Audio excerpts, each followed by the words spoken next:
This is the Instant Omni Pro 19QT toaster oven air fryer.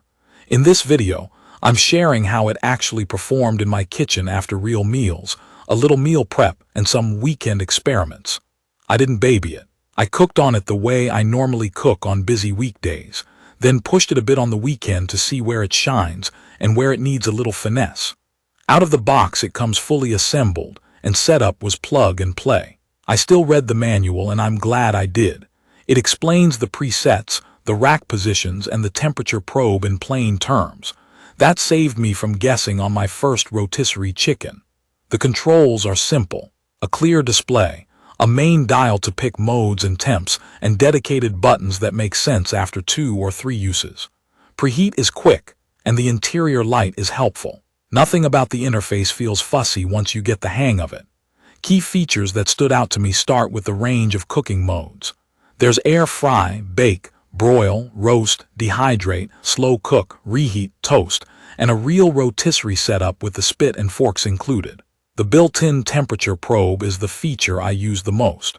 You plug it into the jack, set a target temp for your meat, and it tracks doneness in real time. When the center of your chicken hits 165 degrees F, it stops and beeps. That means less hovering and fewer, just to be safe, cuts that let juice run out. Size-wise, it fits a 12-inch pizza and handles a whole chicken comfortably. The footprint is about 15.5 inches deep by 14 inches wide by 13.8 inches tall, which hits a nice middle ground. It's not tiny, but it doesn't take over the counter either. From my experience, air frying is where this thing quickly proved its worth. Frozen fries at 400 degrees F turned out crisp outside, fluffy inside, and actually cooked faster than the bag suggested. I tossed potatoes with a teaspoon of oil and salt, spread them in a single layer, and shook the basket halfway through. They browned evenly without that soggy center you get from crowding a pan in a regular oven. Chicken wings with a light baking powder rub had that crackly skin I usually only get out of an outdoor grill on a good day. The rotisserie was a pleasant surprise. I trust a 4-pound chicken, set the probe to 165 degrees F, and picked the rotisserie mode. The fat dripped into the tray, the skin blistered nicely, and the breast meat stayed juicy. It took under an hour at 375 degrees F. I did learn to keep the bird centered on the spit so it doesn't brush the top element. If you're new to rotisserie, think of the spit as a rod that turns the meat so it cooks evenly on all sides. Trussing keeps stray limbs from flopping into the heat. Baking went well after a short learning curve. A 12-inch thin crust pizza came out with a crisp bottom when I preheated the pan and used the lower rack.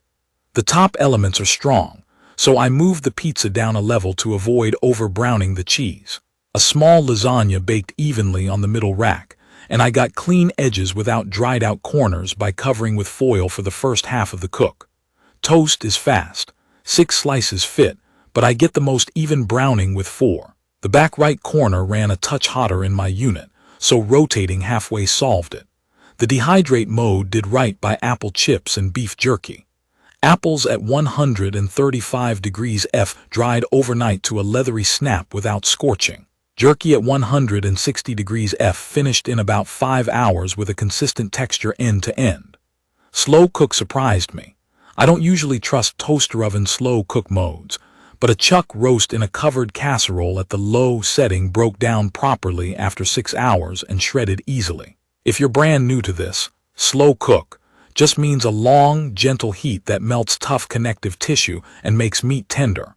Cleanup is better than most countertop ovens I've used. The crumb tray slides out from the bottom, the accessories clean up with a soft sponge, and the stainless walls wipe down if you don't let splatter bake on. For rotisserie, I line the drip tray with foil. That tip alone saves 15 minutes of scrubbing. On my very first burn-in, there was a faint factory smell, which went away after a hot preheat cycle with the door slightly cracked once it was off. After that, no lingering odors. A few quirks showed up, and none were deal breakers. The top elements are strong, so delicate bakes or cheesy casseroles sit better on the lower rack. I like to finish with a short broil instead of starting high and hoping for the best. The fan is present but not loud. It's a steady whoosh you'll tune out. The outside gets warm and the door glass gets hot. I keep it a few inches from my backsplash. I wish the beep were a bit louder, but the probe auto shutoff is the safety net that matters. The accessories feel solid, though the probe cable is a little stiff. I route it carefully so it doesn't touch the element. If you're new to air frying, here's the simple explainer. It's just a powerful convection oven. A fan pushes hot air around your food, speeding up browning and crisping without drowning things in oil. Rotisserie is a turning spit that cooks the outside evenly while letting fat baste the meat. The temperature probe is a thermometer that stays inside the food during cooking, so you don't have to guess when it's done. Those three ideas are the backbone of why this oven is useful. In my opinion, the Omni Pro hits a sweet spot for home cooks who want real flexibility without adding 3 separate appliances. It preheats faster than a full-size oven. It has better browning than most budget toaster ovens, and the probe makes protein cooking less stressful.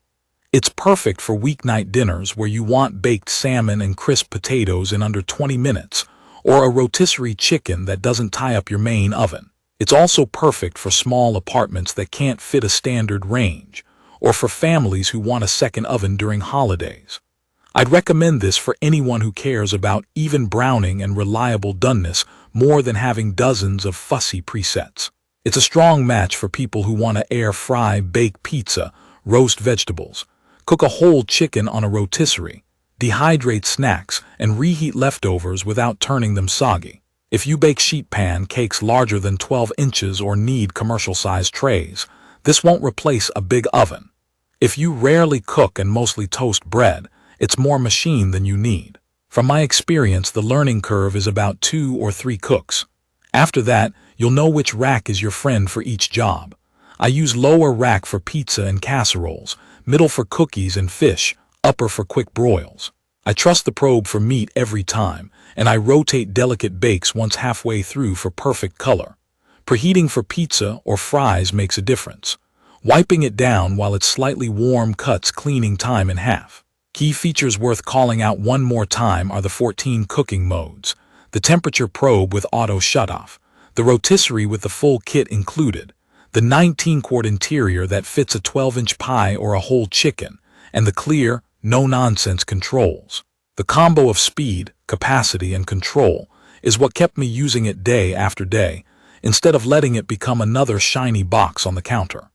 In conclusion, the Instant Omni Pro 19 QT toaster oven air fryer feels like a dependable, everyday tool that also lets me try things I avoided before, like rotisserie and dehydrating. It doesn't replace a full-size oven for big holiday bakes, but it handles 80% of my daily cooking faster and often better. If your goal is to cook more at home with less fuss, this checks a lot of boxes and stays out of the way when you're done. I will post full information about the Instant Omni Pro 19 QT toaster oven air fryer in the comments section. See you in the following videos.